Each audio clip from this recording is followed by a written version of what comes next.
भारत के शिया धर्मगुरु और अंतर्राष्ट्रीय स्तर पर जाने माने इस्लामिक बुद्धिजीवी मौलाना डॉक्टर कल्बे सादिक नकवी का 83 वर्ष की आयु में निधन हो गया।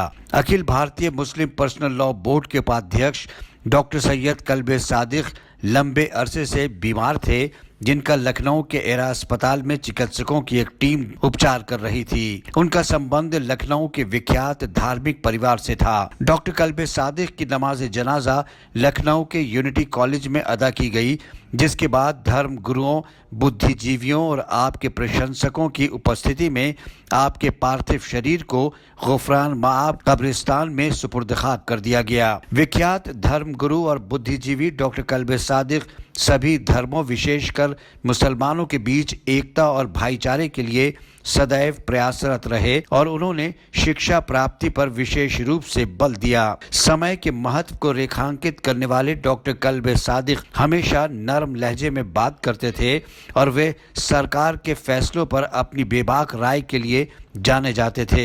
बीमारी की हालत में भी उन्होंने लखनऊ में नागरिकता कानून का विरोध करने वाली महिला प्रदर्शनकारियों को भी संबोधित किया था। डॉक्टर कल्बे सादिक अपने हर संबोधन में मुसलमानों को शिक्षा, विशेषकर विज्ञान और प्रौद्योगिकी की शिक्षा के लिए प्रेरित करते थे और कहते थे कि आप भूख सहन करें, लेकिन बच्चों को शिक्षा से वंचित न करें, क्योंकि शिक्षा ही एकमात्र माध्यम है जो कौम को अंधेरे से निकालकर रोशनी में खड़ा कर सकती है।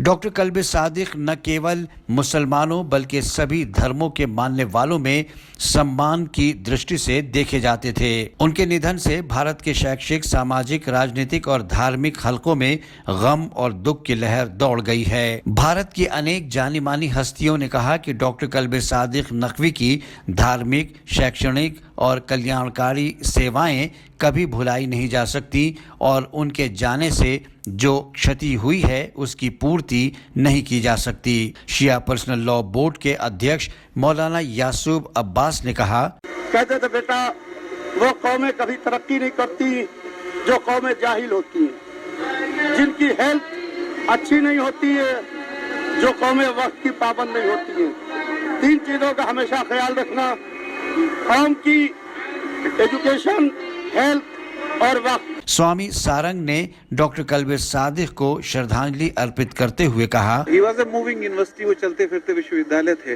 मैंने अपने जीवन में इतना सादा सरल आदमी,